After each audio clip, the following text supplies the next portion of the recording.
cette épreuve de vérité comme chef du gouvernement, avec l'assentiment du président de la République, je l'ai voulu. La France est en pleine période d'incertitude politique alors que le premier ministre subit un vote de confiance qui pourrait mener à sa chute. J'en discute tout de suite avec le journaliste indépendant Gabriel Taïeb à Bordeaux. Bon midi à vous. Bonjour Marie-Christine, bonjour à toutes et à tous. Pourquoi ce budget est autant controversé en France? C'est un projet de budget assez impopulaire, car pour une partie de la droite, il ne réduit pas assez les dépenses de l'État et ne va pas assez loin pour les réductions des aides sociales et de l'immigration. Et pour la gauche, la politique de restriction annonce inquiète, notamment vis-à-vis des services publics tels que l'éducation nationale et la santé. Enfin, c'est un projet de budget qui contient de nombreuses mesures très impopulaires auprès de la société française, comme par exemple la suppression de 2 jours fériés. Oui, des mesures annoncées qui polarisent la classe politique, aussi les citoyens. Il y a un mouvement, d'ailleurs, Bloquons tout le 10 septembre. À quoi peut-on s'attendre?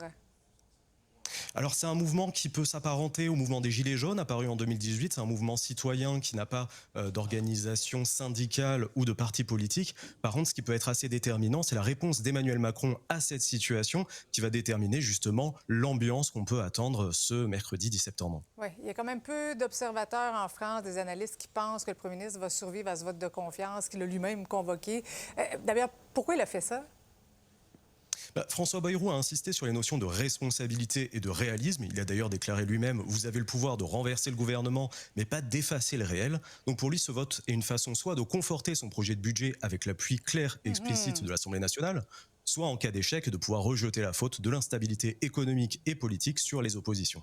Mais quand même, M. Bayrou, c'est le 5e premier ministre français depuis 2024. Pourquoi il y a autant de roulements ou de mouvements sur cette chaise? Alors il y a un peu une tradition de la Ve République de laisser le poste de Premier ministre être en charge de la représentation des mesures impopulaires.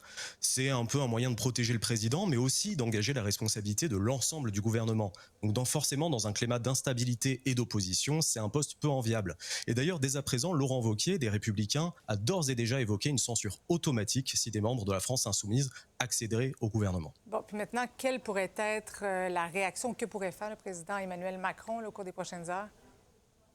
Alors si François Bayrou doit démissionner, comme l'exigerait le rejet du vote de confiance, Emmanuel Macron va devoir nommer un Premier ministre qui constituera un nouveau gouvernement. Le président français peut aussi, s'il le souhaite, avoir la possibilité de dissoudre l'Assemblée nationale, comme ça a d'ailleurs été demandé à l'instant par Marine Le Pen, présidente du groupe Rassemblement national à l'Assemblée.